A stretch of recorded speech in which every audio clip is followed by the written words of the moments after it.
Buen día, vamos a empezar entonces con la clase que corresponde al capítulo 3 de la materia.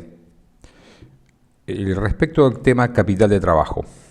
Nosotros estuvimos en los videos introductorios que hicimos haciendo referencia, entre otras cosas, a la que era la diferencia entre las decisiones de inversión y financiamiento, ¿sí? En términos generales. Hoy vamos a enfocarnos fundamentalmente en lo que tiene que ver con las decisiones de inversión, es decir, las decisiones vinculadas a lo que son los activos del negocio. Y dentro de esos activos, vamos a referirnos a los activos circulantes, luego daremos la definición correcta, los activos circulantes de lo que se conoce como el capital de trabajo que emplea un negocio. Bien, capítulo dentro de las decisiones de inversión. Ahí está planteado ya un pequeño desafío. El capital de trabajo implica un requerimiento, es una demanda de inversión, pero hay un lado B que tiene que ver con el capital de trabajo desde la perspectiva de la restricción. ¿Qué significaría esto? Plantearnos que esa decisión de inversión no puede ser cualquiera en el sentido del tamaño de la inversión. No puedo plantearme un objetivo de inversión, por llamarlo así, desproporcionado. Veremos que incluso eso también tiene una faceta negativa. Si pudiera disponer de más capital de lo que entendemos necesario, eso por un lado, ¿no? Esa restricción. Y también la restricción que me va a poner el entorno, que no me va a permitir, en muchas ocasiones, quizá acceder al capital que necesite, ¿no? Es decir, voy a jugar, por un lado, con los riesgos del exceso de la demanda de capital, como también con los riesgos de la insuficiencia. Bien, entonces ahí hay una cuestión de restricción, tanto en la obtención de los fondos, como también la perspectiva de si tengo el financiamiento necesario para poder conseguir ese dinero. Tenemos que plantearnos este punto primero, ¿no? En el marco de las decisiones de inversión y cuando nos planteamos los objetivos desde la perspectiva financiera, hablamos un objetivo teórico, que es el objetivo de las finanzas. En cualquier bibliografía ustedes van a encontrar esta definición. El objetivo del administrador financiero o de aquel responsable de finanzas tiene que ver con la maximización del valor actual de la riqueza de los propietarios, así, tal cual. Eso es en el plano de la teoría y en el plano del funcionamiento de mercados que le permiten a una empresa de alguna forma, a través del valor de la empresa en el mercado, ¿no? Es decir, supongamos que yo estoy tomando decisiones en una empresa que cotiza en el mercado, que cotiza en una bolsa. Olvidémonos de este momento, también esto es muy importante quizá para poner en el terreno de lo real qué es lo que sucede con estas cuestiones, ¿no? Entonces pensemos que yo estuviera tomando decisiones en una empresa que cotiza en la bolsa y las acciones de mi empresa y su cotización irían reflejando, ¿no? El grado de acierto o no, el grado de creación de valor de mis decisiones en términos de aumentar el valor, la cotización de ese activo, de esa acción, y de esa forma yo podría ir monitoreando y evaluando si las decisiones que estoy tomando son las correctas o no. En el mundo más real, si queremos llamar así, pensando que más del 97% de las empresas que operan en el mercado en términos generales, no solamente las grandes, sino básicamente las pequeñas y medianas, son lo que llamamos sociedades de tipo cerrado, es decir, que no tienen su capital en la bolsa o en mercados. Tenemos que encontrar algún parámetro que nos muestre si lo que estamos haciendo está en la dirección correcta o no. Y ahí aparece este concepto de rentabilidad. El concepto de rentabilidad, como dijimos, la relación entre los resultados que obtengo y el monto de inversión que demanda generar la actividad y generar esos resultados, ¿no? Una relación entre resultados e inversión. un cociente de eficiencia, si queremos llamar así. En ese camino, uno pensaría que están fundamentalmente orientadas las decisiones de un negocio, todas las decisiones orientadas con un propósito de rentabilidad. ¿Sí? ¿Es esto cierto? En términos generales sí. En términos generales funciona de esa forma. ¿Sí? ¿Funciona con un valor único de maximización? Me animaría a decir que la respuesta es no. Me animaría a pensar que las empresas operan lo que podemos llamar un rango de rentabilidad, ¿no? Un tramo de rentabilidad, ¿no? Entre tanto y tanto, ¿verdad? Entre valores de mínima y de máxima, por cuestiones que tienen que ver, como comentábamos, en términos del entorno, ¿no? La influencia del entorno, los cambios que se van operando, ¿no? Considerar aceptable un rendimiento bajo determinadas condiciones y en otro escenario no. Pero ese es el objetivo. El objetivo es conseguir rentabilidad. Pero hay una restricción. Son como platillos de una balanza que tratan de equilibrarse, que tiene que ver con el tema de la liquidez. Y la empresa sí busca rentabilidad, pero necesita liquidez para cumplir con sus compromisos, ¿sí? Es decir, que yo puedo tener una inversión en términos de la cantidad de activo invertido y una composición de esa inversión muy orientada al propósito de rentabilidad, pero eso va a generar dificultades a la hora de atender mis obligaciones y eso sería la falta de liquidez. Entonces quizá deba sacrificar en algunos momentos mis objetivos de rentabilidad para poder hacer frente a mis compromisos financieros. Y aparece otro factor asociado, sí, estrictamente a las decisiones de inversión, que es lo que llamamos el riesgo operativo. Después vamos a explayarnos más en este concepto de riesgo operativo, ¿no? Pero hablamos del riesgo asociado a la decisión de inversión. ¿El riesgo qué significa? Ni más ni menos que el mayor grado o el menor grado de probabilidad de cumplimiento de alcanzar un objetivo en términos de los resultados derivados de una inversión, ¿sí? Las probabilidades asociadas a una decisión de inversión de generar determinado flujo de fondos y o de resultados, ¿sí? Entonces vamos a ver la empresa cómo trata de equilibrar estas cuestiones, la rentabilidad como objetivo primario, la liquidez como restricción y el riesgo como dato, ¿no? El riesgo como dato, porque hay una idea que tiene que ver con algo que se llama aversión al riesgo, que plantea la expectativa de una mayor recompensa cuando uno invierte o está pensando en invertir en actividades que plantean un riesgo operativo elevado. Es decir, donde yo tengo la posibilidad de alcanzar altas recompensas, ¿sí? Pero también existe la posibilidad de que esa actividad genere importantes pérdidas, ¿sí? Acá no estamos hablando que siempre que una operación tiene un elevado riesgo, yo consigo alta rentabilidad. Es una probabilidad, pero también existe la probabilidad inversa, ¿sí? La probabilidad de que obtenga o se generen grandes pérdidas. Entonces la empresa hace equilibrio entre estas cuestiones, rentabilidad, liquidez y riesgo operativo. Vamos a ir mencionándolos a lo largo de la presentación.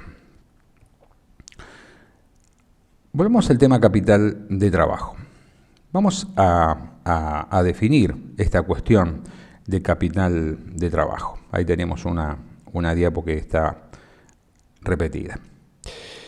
¿Es posible determinar la magnitud y composición? Vamos a ver que sí. Pero vamos a la definición. Capital de trabajo llamamos al conjunto de activos circulantes necesarios para llevar adelante lo que se denomina el ciclo operativo de negocio, ¿sí? No son todos los activos del negocio, sino solamente los activos circulantes. Esta es una visión amplia del capital de trabajo. Cuando yo pienso en el capital de trabajo como la suma de activos que yo voy a necesitar involucrar para poder llevar a cabo mi ciclo operativo. Después hay una versión que toma en cuenta el financiamiento, que dijimos que en principio hoy no lo vamos a contemplar, aunque va a aparecer generalmente siempre ahí sobrevolando los temas, porque es imposible desacoplarlos en términos reales. Estamos tratando de abordarlo de una forma progresiva, pero hay una visión del capital de trabajo que habla que esa suma de activos, como dijimos, la sumatoria de activos circulantes, es lo que llaman un capital de trabajo bruto. Y después hay una definición de capital de trabajo neto, que es cuando a esa suma de activos se le restan los pasivos que podemos llamar espontáneos. Vamos a ver, esos pasivos circulantes también, o pasivos de corto plazo, si uno quiere llamar así, que se generan como consecuencia también del ciclo operativo. Entonces, ahí tenemos la definición del capital de trabajo neto. Hoy por hoy, en este primer abordaje de capital de trabajo, vamos a ir hacia el capital de trabajo bruto, la suma de activos. Y si la pregunta es si es posible determinarlo, y la respuesta ya debiera ser es indispensable. Es indispensable que nosotros tratemos de determinar la cantidad de activo. Y un tema no menor que tiene que ver con lo que mencionábamos en la transparencia anterior, la composición relativa, es decir, ¿qué va a haber dentro de eso? ¿No? Yo tengo hasta ahora una visión, si quieren llamar así, de tipo vertical. Yo analizo el activo y visualizo como veo un estado de situación patrimonial, el lado izquierdo, donde están los activos, ¿sí? Y dentro de los activos, el tramo que tiene que ver con los activos corrientes, que son los activos circulantes, ¿sí? Es decir, solo que los activos corrientes toman como referencia el tiempo en que esos activos se convertirían en efectivo, y los activos circulantes son esos mismos activos pero puestos en funcionamiento, en su relación con el ciclo operativo, que ya está ahí. Ahora lo vamos a mencionar. Entonces, pero yo estoy viendo una mirada de tipo vertical, ¿no? Y entonces cuando hablamos de la composición, lo que estamos diciendo es decir, muy bien, si el activo corriente, circulante, fuera de 100 pesos, bueno, ¿qué hay dentro de ese activo? Y vamos a ver que no es indiferente a la organización qué hay dentro de ese activo. Es decir, si hay activos más líquidos o hay activos menos líquidos, por ejemplo. ¿Sí? Es decir, si hay más presencia de disponibilidades o hay más presencia de cuentas por cobrar de plazo corto, de rápida realización, o si dentro de ese activo circulante hay más presencia de bienes de cambio, ¿sí? De inventarios, que sabemos que hasta que se conviertan finalmente en efectivo voy a tener que cumplir una serie de pasos. Entonces, ¿cuánto capital y cómo debe estar compuesto? ¿Sí? ¿Cómo debe estar compuesto? Y luego el concepto de ciclo operativo, ¿sí? El concepto de ciclo operativo y sus implicancias o consecuencias económicas y financieras. Deberíamos entonces mencionar la definición, o que sea una primera definición del ciclo operativo, ¿sí? Acá estamos, en el ciclo operativo, y decir que el ciclo operativo es un concepto que algunos también llaman ciclo dinero, mercaderías, dinero. Es un concepto quizá en principio más temporal, ¿sí? Porque hace referencia al tiempo, la cantidad de días, generalmente se mide en días, que van desde que yo invierto una unidad de dinero, que va a sufrir una serie de transformaciones, ¿sí? Durante ese ciclo, hasta su finalización, ¿sí? ¿Y qué es la finalización? La liberación del dinero. Supongamos una empresa de carácter industrial, una empresa que invierte en sus materias primas, va agregando valor durante ese proceso, esas materias primas pasan a ser luego una producción en proceso, y finalmente terminan y son un stock de productos terminados que la empresa va a comercializar. ¿Y lo va a comercializar, las va a vender? Sí, pero ahí termina el ciclo. No, la empresa debe venderlas y para eso, por ejemplo, va a otorgar un crédito a sus clientes. ¿Ahí termina el ciclo? No, nuevamente. El ciclo va a finalizar cuando sus clientes paguen, ¿sí? Y el dinero invertido finalmente sea liberado, ¿sí? Entonces, ese concepto de dinero, mercaderías dinero, tiene que ver con ese ciclo. Que como ven, en el caso de las empresas industriales, uno puede decir, es más largo por definición que en una empresa comercial, que lo que hace es comprar las mercaderías, venderlas y cobrarlas. Bueno, a veces el hecho de que haya más etapas, ¿sí?, no quiere decir necesariamente que sea un ciclo más extenso, pero digamos, no tenemos que decir más etapas implica un ciclo más largo, sino que pensar que hay más, simplemente que hay más etapas. Pero esta lógica del ciclo operativo nos devuelve a lo que mencionábamos antes. Si yo ahora, ¿sí?, estoy viendo la magnitud y composición de mi capital de trabajo, analizando, por ejemplo, o mirando la estructura de activos de un negocio en mi estado de situación patrimonial, de manera vertical, el ciclo operativo es como un desafío pensarlo en términos dinámicos y temporales, como si yo volcara esa barra y ya no la mirara en términos verticales, sino en términos horizontales, porque en definitiva lo que fui mencionando es cómo el dinero va fluyendo, ¿sí?, va circulando a través de distintas etapas, ¿sí?, hasta finalizar su viaje y convertirse en efectivo. Instalando estos conceptos, que son conceptos claves para la comprensión de la materia. ¿De qué depende la magnitud y composición del capital de trabajo? Bueno, ahí se mencionan una serie de factores, ¿no? El primero, el sector de la economía y tipo de actividad, es un determinante central, podemos decir así, de la totalidad de la inversión, ¿no?, de toda la inversión, no solamente del capital de trabajo, sino también de lo que llamamos nosotros los activos fijos, ¿no? Hay mucho diseño de inversión que está de alguna manera muy condicionado por la actividad en la que me voy a desempeñar.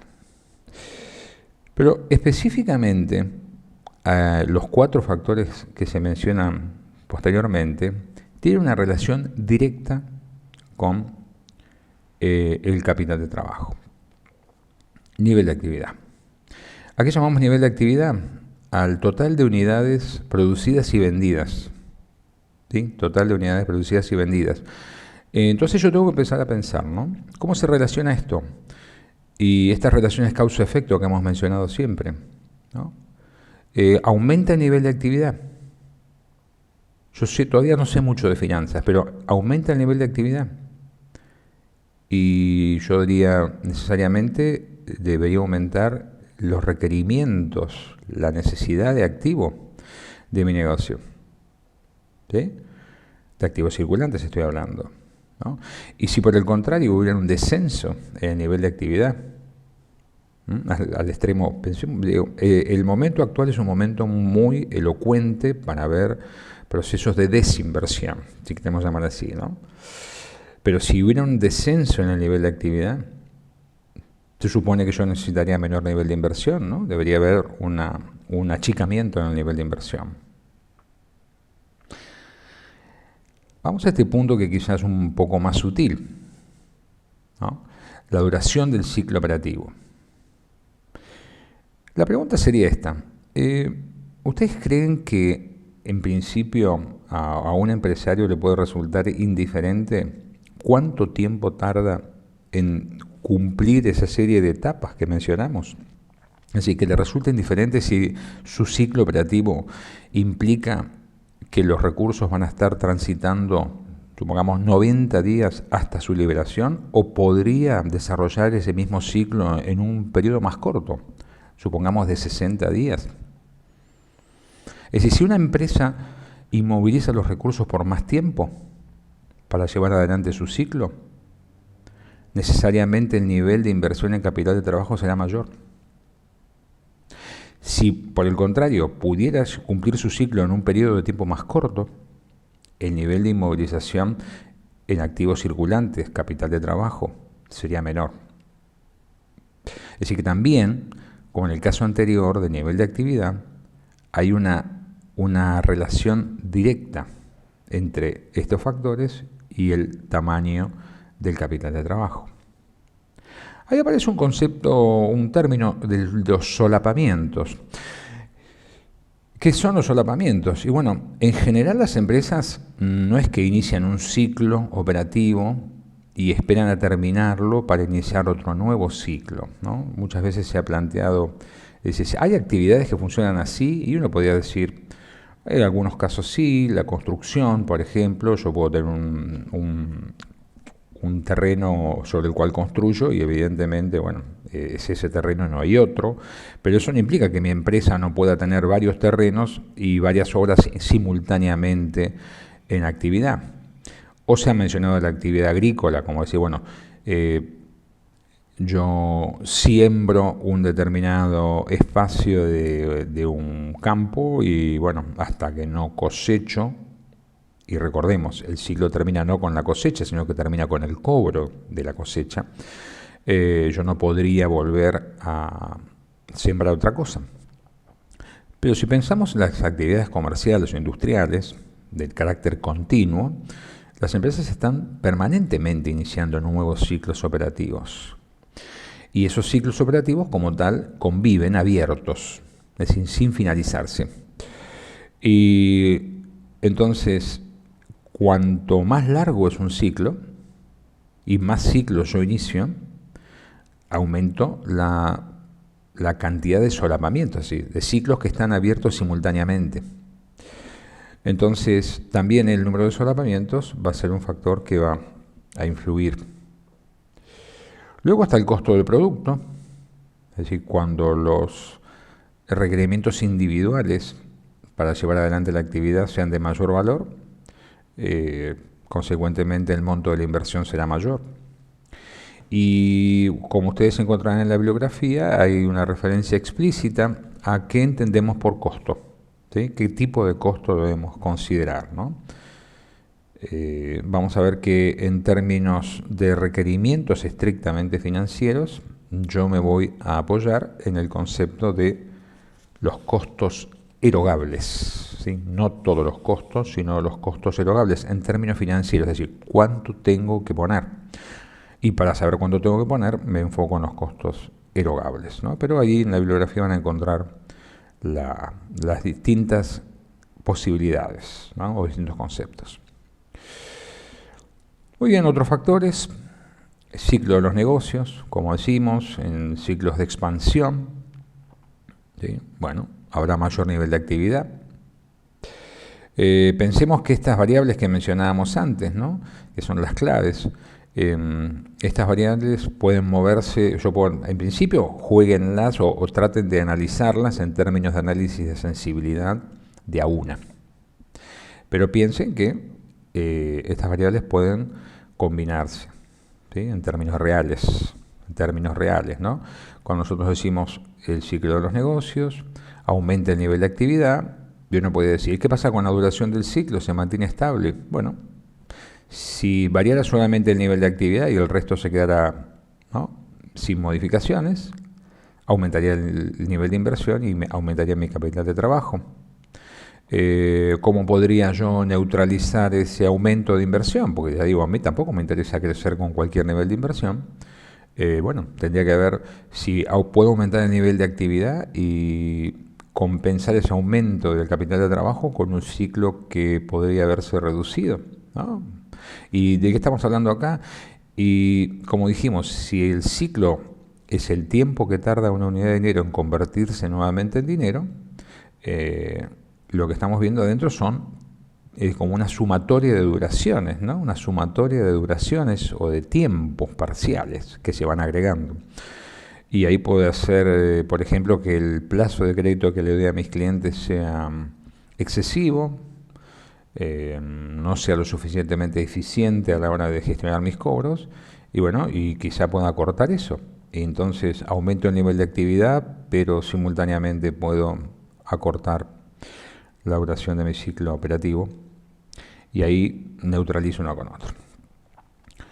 Operatorias estacionales, tanto en ventas como en lo que es la provisión o abastecimiento de materias primas.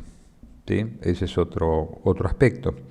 Tenemos que entender que dentro de los activos circulantes de este capital de trabajo hay lo que podemos llamar una porción permanente. Hay una parte de sí, son circulantes, sí, es activo, es decir, en términos, si queremos llamar así, antiguos, hasta ahora la visión de los activos corrientes o activos circulantes, pero vamos viendo que si el nivel de actividad más o menos, la empresa operar en un nivel de actividad estable, tendría un nivel estable de inversión. Y nosotros, cuando hablamos, no lo denominamos estable, pero usamos una palabra muy semejante, que es permanente. Es decir, es un activo de naturaleza circulante, ¿sí? Pero está dando lugar a un monto de inversión de carácter permanente, porque si el nivel de actividad, la duración del ciclo, los costos se mantienen estables, iguales, sin modificaciones, ese monto de capital total, la cantidad de capital, no va a sufrir variaciones. Estos puntos de estacionalidad pueden provocar modificaciones transitorias en el monto de inversión y en la composición.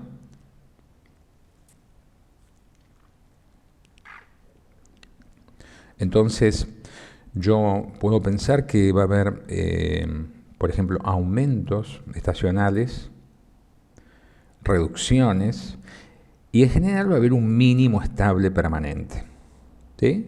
Pero va a haber oscilaciones derivadas, por ejemplo, en el caso de las ventas, en el nivel de actividad, y eso va a generar modificaciones en el monto y la composición de mi capital de trabajo.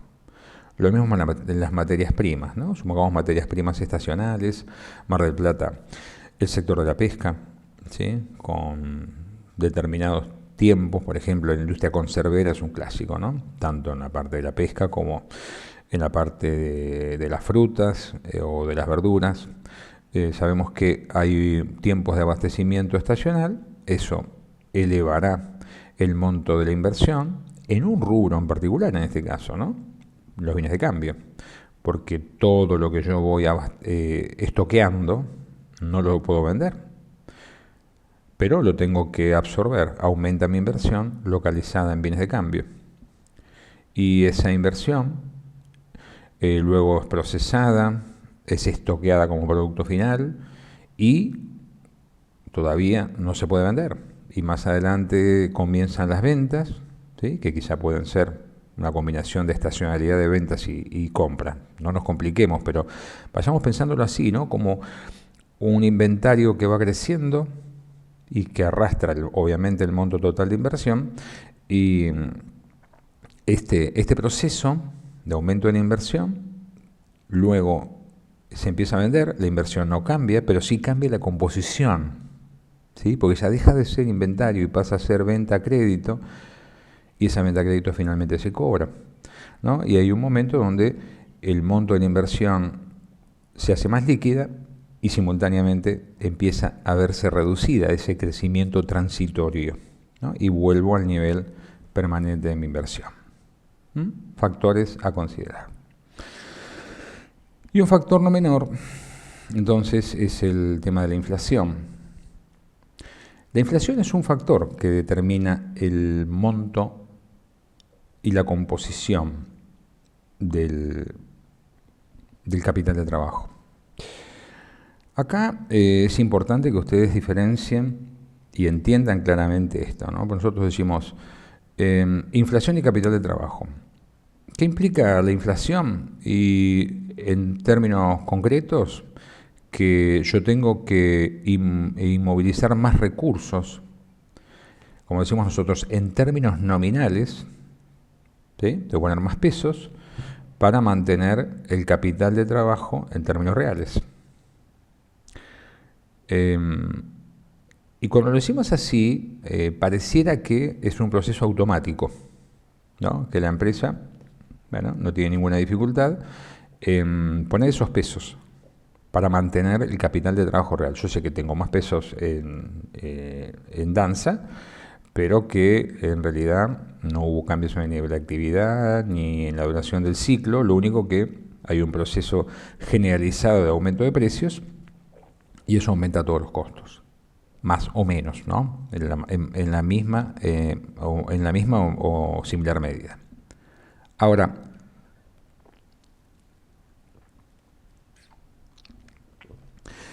esto es así. Dice, impacto real sobre el capital de trabajo requerido. Lo que estamos diciendo es, la cantidad de fondos que yo tengo que poner en juego para llevar adelante mi negocio aumenta, nominalmente. Bueno, a ver, alguien va a tener que conseguir esos fondos. De algún lado van a tener que salir esos fondos que yo tengo que poner ahí. No son de generación espontánea automática. Tema que iremos viendo en el transcurso de la materia. Pero a diferenciar claramente lo nominal y lo real, y no desde el punto de vista del discurso, sino entender la diferencia entre ambos conceptos. Ahí habla de coberturas. ¿Qué significa? Bueno, que la empresa de golpe descubre que tiene unos activos, como seguramente ustedes recordarán, activos y pasivos monetarios, expuestos a la inflación, que generan pérdidas o ganancias, y que hay esquemas de cobertura, ¿sí? Que pueden ser cobertura a través de posiciones. Cobertura significaría decir, bueno, para responder a la inflación estrictamente, si yo tengo una determinada cantidad de activos monetarios, debería tener una cantidad de pasivos monetarios equivalente, de manera tal que lo que pierdo en uno lo gana el otro. Sería una cobertura, ¿verdad? La otra es establecer coberturas puntuales, ¿no?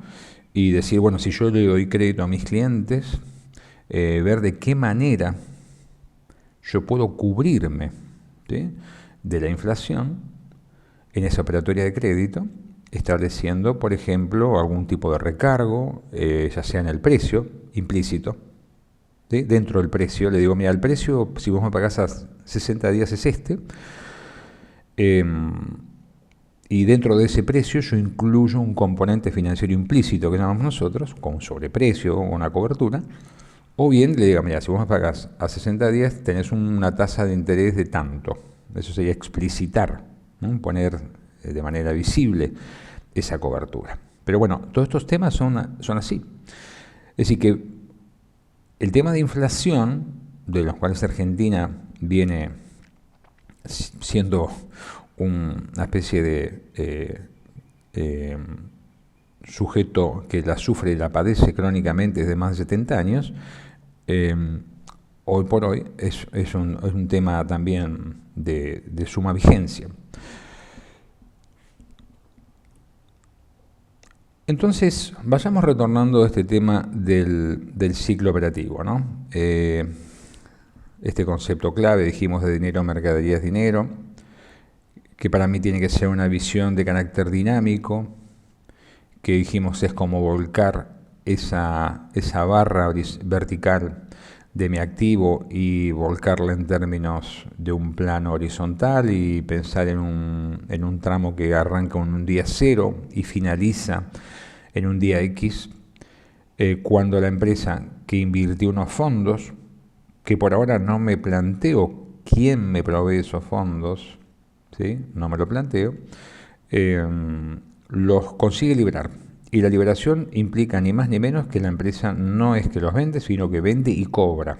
Es decir, libera pesos, ¿sí?, libera los pesos. Entonces, importancia clave. Ya vimos que es uno de los factores determinantes del capital de trabajo, del monto y la composición. Así que las empresas no son indiferentes a la duración del ciclo. Vamos a ver entonces cómo planteamos. Bueno, la empresa tendrá unos requerimientos unitarios. ¿Qué quiere decir con esto? Que cada uno de los rubros o tramos o etapas en las que yo puedo ir como cortando el ciclo, tiene una duración de tiempo, ¿no? Bueno, esta materia prima está estoqueada un tiempo determinado, la duración del proceso de conversión y transformación demora tantos días, este inventario de productos terminados tiene una cantidad de días. Generalmente cuando digo un stock de productos terminados y lo queremos traducir en tiempo, decimos, tengo un inventario para atender las ventas de 30 días. ¿Sí? ¿Se entiende? Yo tengo mercadería y surtido y variedad para atender el requerimiento de 30 días de venta. Entonces, y luego mi crédito. Entonces, como que voy agregando, ¿sí? Voy agregando requerimientos y duraciones. Y vamos a darle la mirada económica y financiera, de vuelta a esto que hablábamos al principio, la idea de la rentabilidad y la restricción financiera. ¿Seguimos? Tienen el tiempo para ustedes para ir revisando, yendo hacia adelante, hacia atrás con la presentación. Si yo diría de las dos cosas, lo económico y lo financiero, si nosotros entendemos el funcionamiento financiero del ciclo operativo, tenemos gran parte de la materia ganada. Y no por la materia en sí, sino por el concepto, porque muchas veces la mirada que tenemos nosotros de los números es una mirada estática, es decir, muy aferrada a valores absolutos, ¿no? El activo es de tantos millones, y el pasivo es de tanto, y la empresa ganó tantos millones, etcétera. Y bueno, eso hay que ir, sí, conociéndolo, pero entendiendo la dinámica de cómo se generan, ¿no? Esos son lo que llamamos nosotros variables de tipo stock o flujo, pero hay que entender la dinámica de la generación. Y la dinámica financiera de un negocio me parece que está fundamentalmente en la comprensión del ciclo operativo. Como decíamos, hay un momento cero.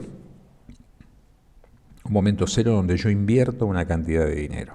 Dijimos, por ahora vamos a pasar de ver quién lo provee. Ese capital aplicado, ¿que tiene que ver con qué? Tiene que ver con, si uno recuerda, con el concepto de costo que mencionamos, con los costos erogables, ¿sí? Con los costos erogables del negocio, pasa por las distintas etapas, finaliza el ciclo y hay un capital liberado. ¿Qué es el capital liberado? Bueno, no es ni más ni menos que el precio que yo percibo de mi cliente. Yo, si estoy en una empresa de carácter comercial e industrial que produce bienes, le pongo un precio a mis productos, ¿sí? Obviamente todo esto que estamos diciendo es válido para una empresa de servicios, ¿no? Que tendrá un ciclo diferente, más o menos corto, que tendrá una composición relativa de su inversión distinta, pero claramente es válido y aplicable a ambas. Entonces, finaliza el ciclo, la empresa percibe el precio, ¿sí? ¿Y qué hay dentro de ese precio? Bueno, el capital que aplicó, ¿sí? Lo va a recuperar. Son los costos erogables. Y dentro de las distintas clasificaciones de costos, sabemos que cuando hay costos erogables, hay otros que son no erogables, ¿sí? ¿Qué son los costos no erogables? Fundamentalmente son lo que llamamos nosotros las amortizaciones, ¿no? Es decir, hay una parte de lo que llamamos nosotros el activo fijo de un negocio, ¿sí? Que interviene claramente en el proceso de la actividad, ya sea industrial o comercial, ¿Y cómo hacemos nosotros para recuperar esa inversión? Bueno, generalmente lo hacemos a través de esquemas de amortización. Hay diversas modalidades de amortización de activos fijos. ¿Y qué hacemos? Bueno, le vamos cargando porciones del costo de esos activos fijos al precio, ¿no? Y cuando cobramos el precio, bueno, recibimos también una parte de esas amortizaciones. Y por último, la ganancia. Es decir, si yo tengo un precio que me permite a mí operar con ganancia, el precio final, si uno lo desagrega, ¿no? Ese capital liberado no es ni más ni menos que el precio, están los costos erogables, capital aplicado, los costos no erogables, las amortizaciones. Y cuando digo costos no erogables, pensemos que cuando yo inicié el ciclo, ahí yo no efectúe desembolsos para esto, ¿no? Por eso también son costos no erogables hoy. No tienen que ver con el ciclo operativo, no tengo que desembolsar costos para llevar adelante ese ciclo. Y las ganancias. ¿Sí? Entonces, como dice ahí, ¿en qué condiciones funciona? Cuando una empresa opera con ganancias, es decir, yo voy al estado de resultados, ¿sí? Y veo que la empresa trabaja con ganancias y tiene un resultado positivo, bueno, el ciclo operativo funciona así. Aplico fondos y libero fondos. Y la liberación de fondos tiene esa composición. Entonces, ahí estamos, ¿no? Como dijimos, lo hacemos horizontal. Lo hacemos horizontal. Y pensamos en una cantidad de días. En una cantidad de días.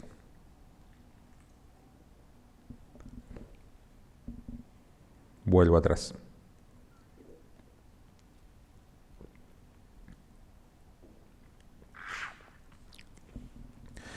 Pesos que entran en un ciclo y pesos que salen del ciclo.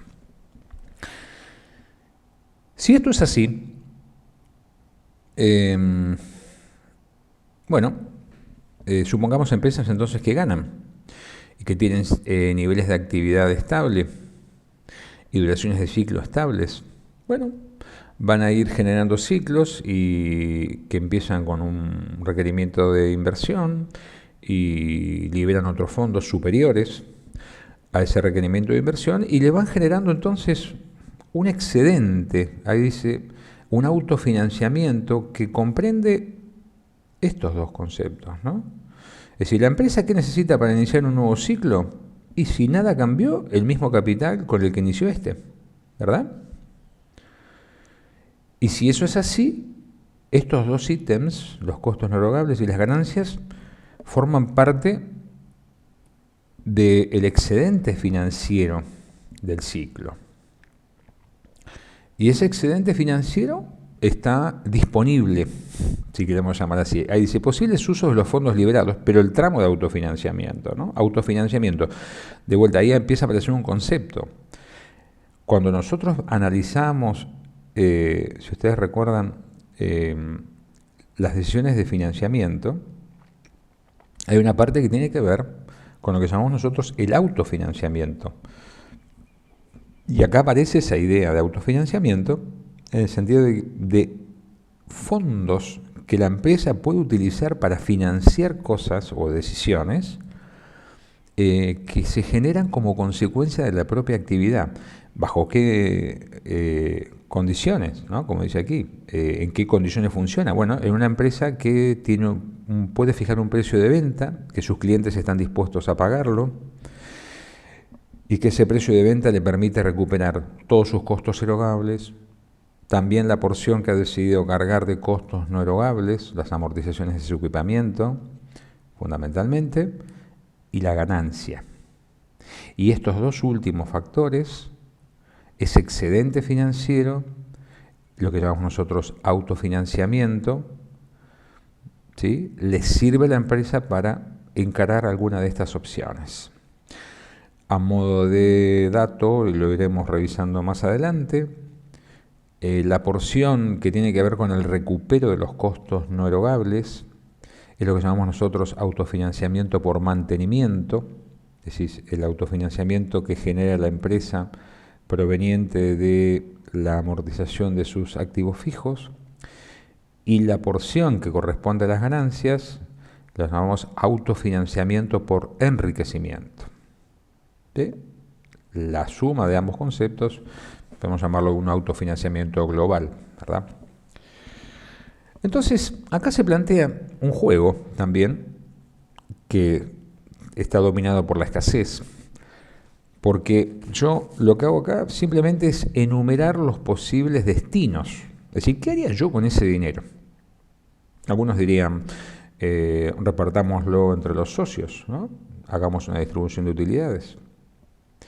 Otros podrían decir, no, hay necesidad de reponer o ampliar mi estructura de bienes de uso porque estoy visualizando una oportunidad de crecimiento. ¿Sí? Entonces yo tendría que usar ese excedente para la incorporación de activos fijos, ¿verdad? Siempre hablamos, nadie se acuerda de pagar impuestos. Bueno, hay que pagar algunos impuestos, sí.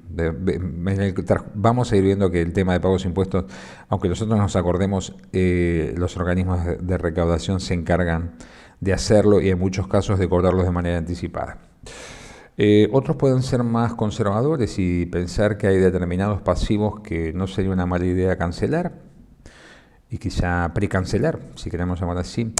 Es decir, acá aparecen, y este punto no es un tema menor porque me remite nuevamente a lo que hablábamos al principio, factores determinantes del capital de trabajo. Es decir, si yo digo, ¿para qué puedo usar este excedente?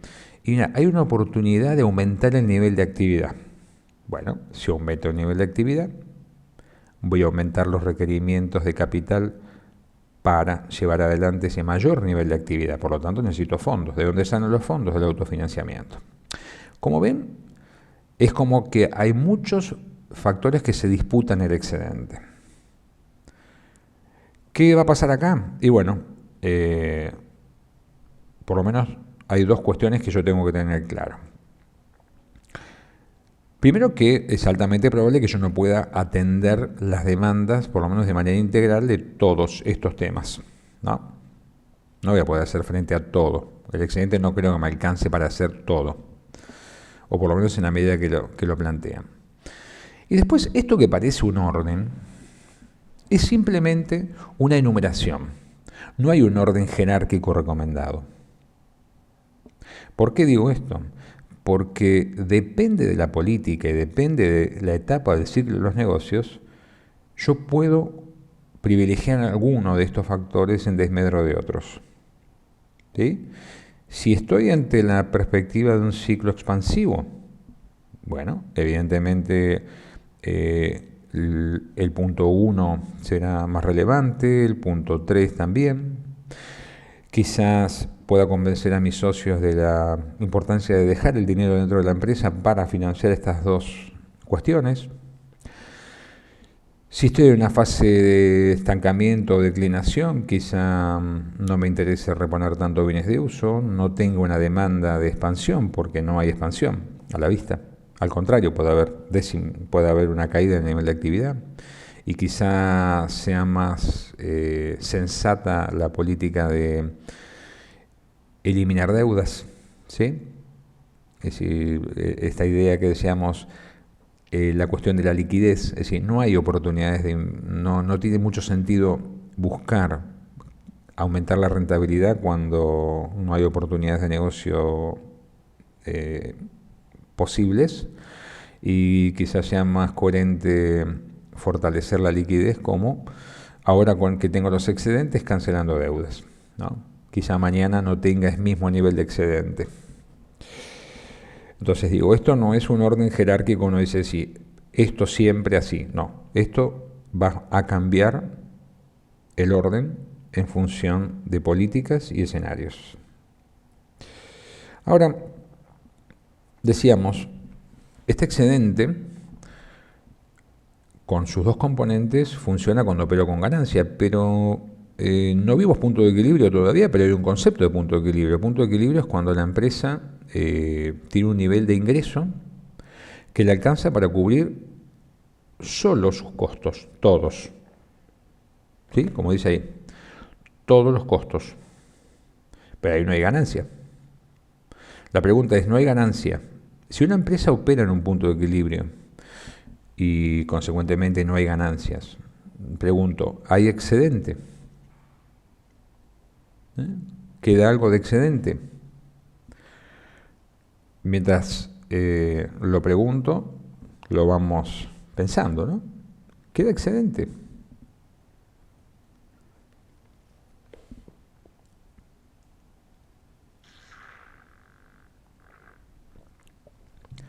¿Qué desapareció acá en un entorno de punto de equilibrio?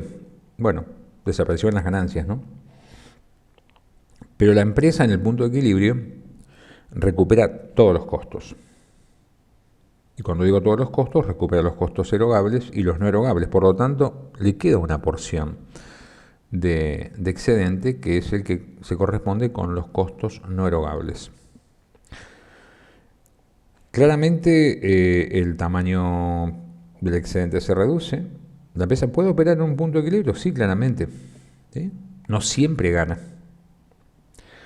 Y si se reduce el excedente, bueno, habrá que ver el porqué, pero claramente también se reduce la posibilidad de atender estas cuestiones, ¿no? Menos pesos disponibles.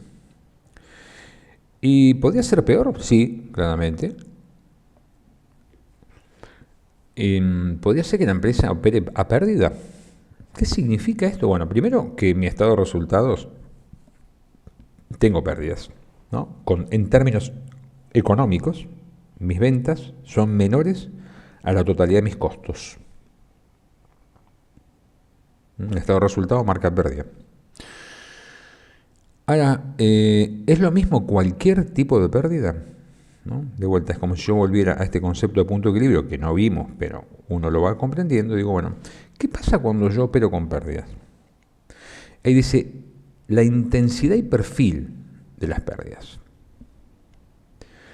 ¿Qué significa? Bueno, ni más ni menos que decir, bueno, yo opero con pérdidas, y si opero con pérdidas no hay ganancias, claramente. Pero no es solamente que no hay ganancias, porque las ganancias eran en el punto de equilibrio, ¿verdad? Cuando yo recuperaba todos mis costos. Operar a pérdida significa que yo no recupero la totalidad de mis costos. Y bueno, ahí podríamos decir, bueno, las pérdidas, ¿qué implican? ¿Que no recupero la totalidad de mis costos no erogables? ¿Sí? Ahí tengo que ver qué es lo que no alcanzo a recuperar. ¿Total o parcialmente los costos no erogables?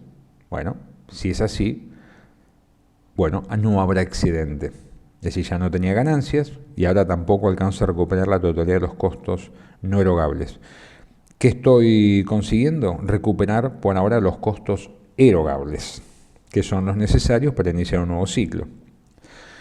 A veces hay como una sensación de cuando la empresa pierde, como que la empresa para, ¿no? Y bueno, si entra en zona de pérdidas, se paraliza y se termina la historia, ¿no? Al contrario, las empresas pueden atravesar, y perdón por la recurrencia a los comentarios del presente, pero me parece que es clave entender que muchas organizaciones hoy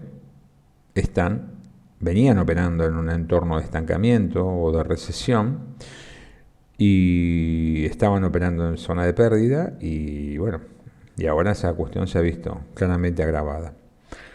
Así que muchas se estarán haciendo esta pregunta, ¿no? Cuando vuelva la actividad, ¿cómo van a hacer? ¿Cómo van a hacer para sostenerse? ¿Van a poder contar con un excedente o no? Y si están en zona de pérdida, bueno, ¿cuál es el nivel de pérdida que pueden soportar? Y ahí dice una palabra en rojo, acá, que no es menor, ¿no? Que no es menor. Si las ganancias, ¿sí? El autofinanciamiento que llamamos nosotros por enriquecimiento nos sirvió como fuente de financiamiento, las pérdidas van a demandar ser financiadas. Es decir, cuando nosotros analizamos las pérdidas las pérdidas son como si fuera un activo, entre comillas, que necesita ser financiado. Yo voy a necesitar recursos cuando opero a pérdida para seguir funcionando. ¿Sí? Recursos extra que quizá antes no necesitaba. Ese es un tema muy interesante que vamos a ver en la clase próxima, pero esta cuestión es importante. Me dice, bueno, la empresa perdió. Bueno, sí, perder no es ni más ni menos que generar una necesidad de financiamiento. ¿Sí? No es solo el resultado negativo, es una necesidad de financiamiento. Entonces, digo, pueden pasar tres cosas: opera con ganancia, opera en zona neutra, de punto de equilibrio cero, o opera en zona de pérdida. Y en zona de pérdida tenemos que ver, ya digo, la intensidad y magnitud de esas pérdidas, ¿sí? De esas pérdidas. Esta parte vamos a ir y venir varias veces. Muy bien.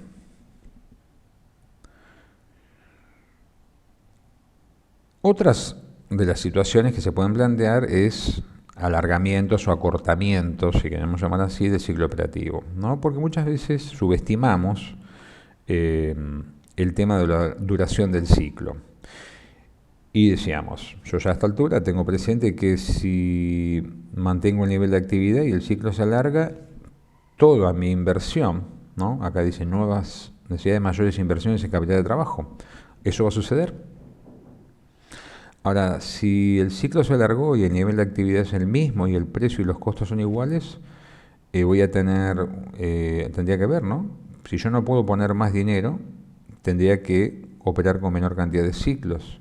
Pero aún si tuviera un ciclo operativo más largo con el mismo nivel de actividad, estaría en un escenario donde quizá los negocios son los mismos, las mismas ventas, los mismos costos, pero con un nivel de inversión mayor. ¿Sí? Porque el dinero tarda más en liberarse, está más tiempo inmovilizado, mayor requerimiento de inversión. ¿Sí? No tanto por el nivel de actividad, sino por la duración del ciclo, ¿no?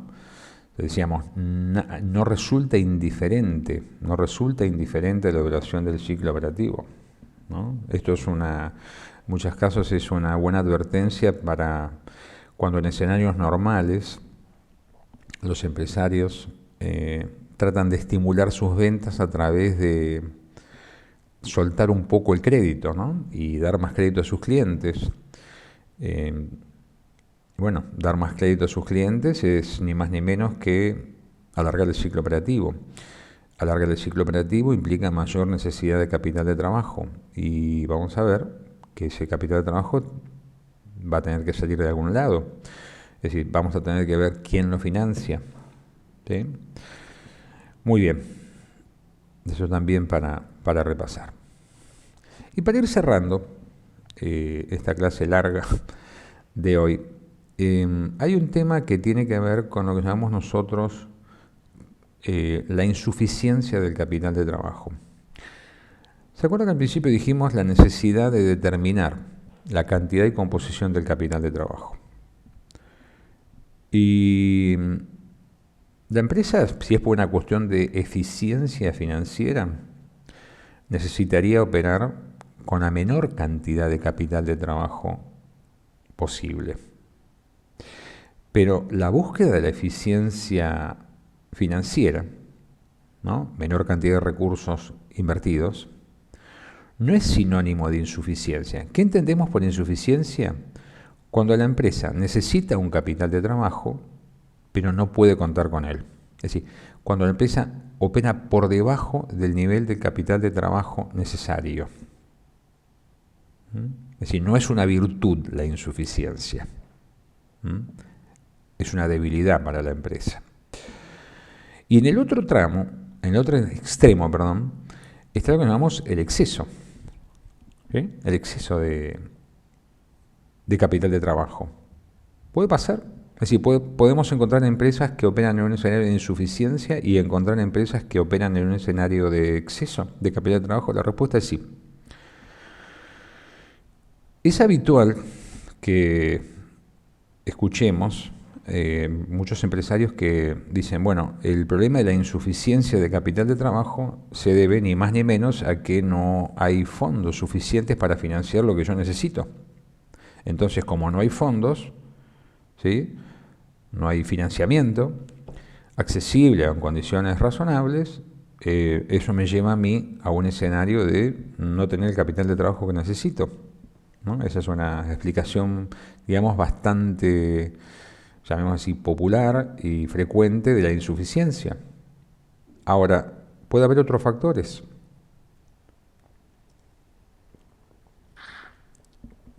Entonces, la idea es analizar qué puede generar la insuficiencia. Y nosotros vamos a hablar de la insuficiencia y les voy a dejar a ustedes para que analicen después el tema del exceso. Lo mismo, las causas del exceso de capital de trabajo, con un dato que les puede ser de utilidad, quizá también incluso para recordar con más facilidad estas causas, que es como un efecto espejo, ¿no? La medida que vamos a ver es causa generadora de insuficiencia, lo opuesto es causa generadora de exceso. Pero siempre pasamos a esto. Insuficiencia de capital de trabajo es más peligrosa que el exceso, claramente, pero también el exceso tiene consecuencias negativas. Yo analizo las causas, que no son, vamos a ver, solamente la falta de financiamiento, y después analizo los efectos, las consecuencias. Fíjense esto. Hoy mencionábamos el tema del capital de trabajo liberado, capital liberado al final del ciclo operativo. Hablábamos de un excedente, recién estábamos hablando de un excedente. ¿Y qué pasa cuando la empresa perdía? Bueno, y dijimos que si hay una pérdida, evidentemente tengo que ver la magnitud de esa pérdida, ¿sí? Corro nuevamente hacia atrás, acá, y tengo que analizar las pérdidas, la cuantía de esas pérdidas, porque dijimos que si las pérdidas son de tal intensidad, por ejemplo, que no permiten recuperar la totalidad de los costos erogables, el capital de trabajo que se libera no me alcanza a mí para iniciar un nuevo ciclo, ¿sí? Es decir, uno podría pensar, ¿le conviene a la empresa iniciar ciclos que le generan pérdidas? O sea, uno a veces lo piensa así. Y bueno, en los negocios hay momentos de ganancia y momentos de pérdida, ¿no? Uno tendrá que ver si esto es un proceso que parece irreversible y que no se puede levantar. Bueno, claramente la empresa pensará la continuidad de una forma, ¿no? Pero si uno piensa que es un escenario transitorio, bueno, tiene que ver efectivamente cómo sobrelleva la situación. Pero en un escenario de pérdidas de tal magnitud, acá se plantea operatoria normal y extraordinaria, ¿no? También puede haber pérdidas normales y extraordinarias. Y hay distintas causas que pueden generarlo, ¿no? Esto de la bibliografía es muy clara. Entonces, si esa situación es transitoria, bueno, tendrá que ver la empresa cómo transita ese tramo de insuficiencia, pero es importante que la empresa reconozca cuál es la causa. Es decir, que no piense que solamente es un problema de financiamiento, que de ninguna manera se minimiza ese escenario, pero no es el único, ¿no? Y cuando las empresas pierden, tienen que saber que existen altas chances de que esas pérdidas, si son de una magnitud tal que no le permiten recuperar sus costos erogables, le van a generar insuficiencia, ¿sí? Y van a necesitar fuentes adicionales de financiamiento. Fracaso de la empresa en la obtención de recursos para financiar el negocio. Sí, el fracaso puede ser por mala praxis, si queremos llamar así, errores de gestión, características de la empresa, ¿no? Dijimos quizá empresas jóvenes o pymes que tienen dificultades a la hora de ser evaluadas por las agentes que los pueden llegar a financiar, o porque el sistema y el mercado no está preparado para el financiamiento de este tipo de organizaciones, hace que fracasa la empresa. No es un cargo estrictamente al administrador o al gerente financiero, ¿no? Pero bueno, si no se consiguen los recursos, ahí hay una dificultad.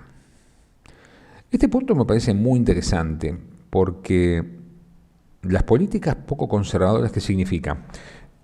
Cuando ustedes recuerdan el caso, ustedes piensen, una empresa que pierde puede entrar en insuficiencia, pero una empresa que gana, ¿sí? ¿Sí? Que tiene una liberación al finalizar el ciclo que le permite contar con un excedente compuesto por los costos no erogables y las ganancias, una empresa que gana también puede caer en insuficiencia. ¿Cuándo? Bueno, cuando tiene una política muy liberal a la hora de retribuir y remunerar a sus socios. Y muy liberal no significa que distribuye montos desproporcionados. Distribuye montos quizá que están por encima de las posibilidades de ser distribuidos. Porque el hecho de que sea poco conservadora o más liberal en términos del retiro de utilidades, siempre tiene que guardar relación con los otros objetivos y con la capacidad de generación de ganancias. Es decir, bueno, yo me quiero llevar 50.000 pesos todas las semanas. Sí, pero el negocio no da para llevarse 50.000 pesos, da para llevarse 10.000. ¿Sí? Ahora, si yo le impongo a la empresa como exigencia, en términos prácticos, de retirar una cantidad de dinero que la empresa no genera y o no puede compatibilizar con otros objetivos, lo que estoy haciendo es sacarle capital de trabajo. ¿Sí? Es decir, este tema es clave, es decir, la empresa gana, pero no puede sostener un ritmo de retiro de fondos, ¿no? Entonces estoy eliminando, es decir, me estoy llevando el autofinanciamiento por enriquecimiento, me estoy llevando el autofinanciamiento por mantenimiento y me estoy llevando capital de trabajo. ¿Sí? Me estoy llevando capital de trabajo.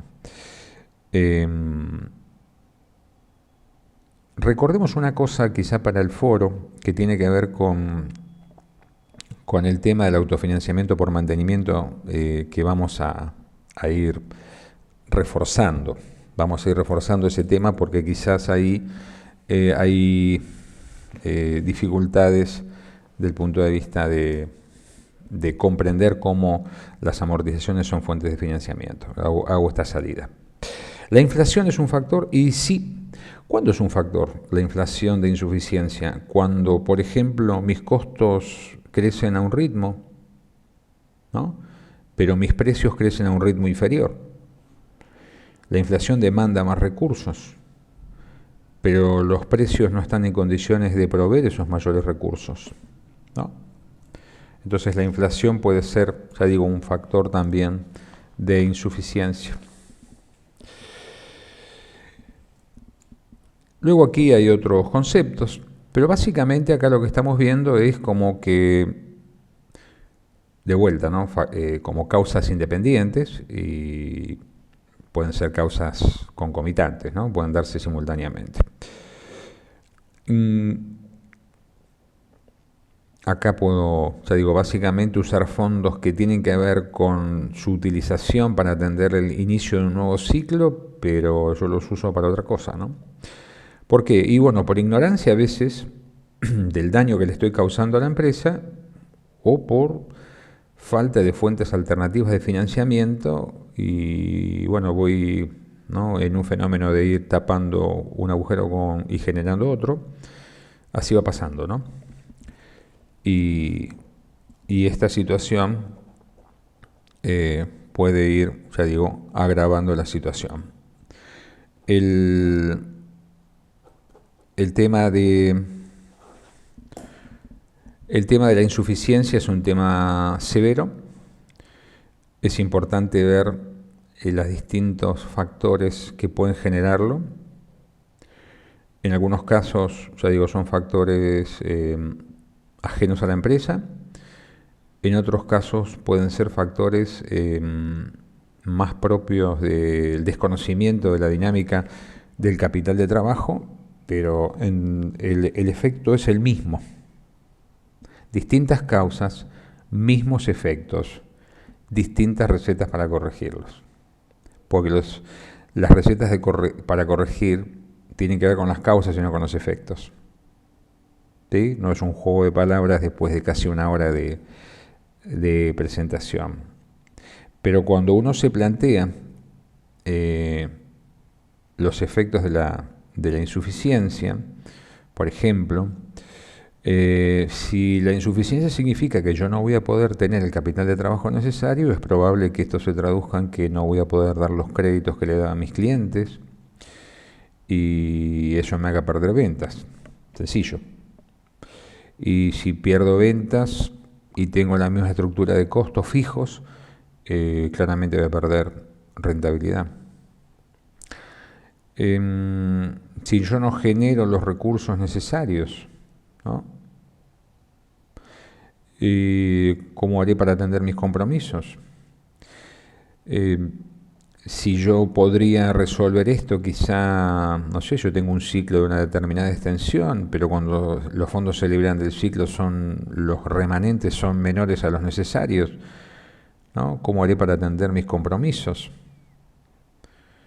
Y esta operatoria, ¿no? Esta operatoria imperfecta de mi negocio no va a ser otra cosa que elevar el riesgo.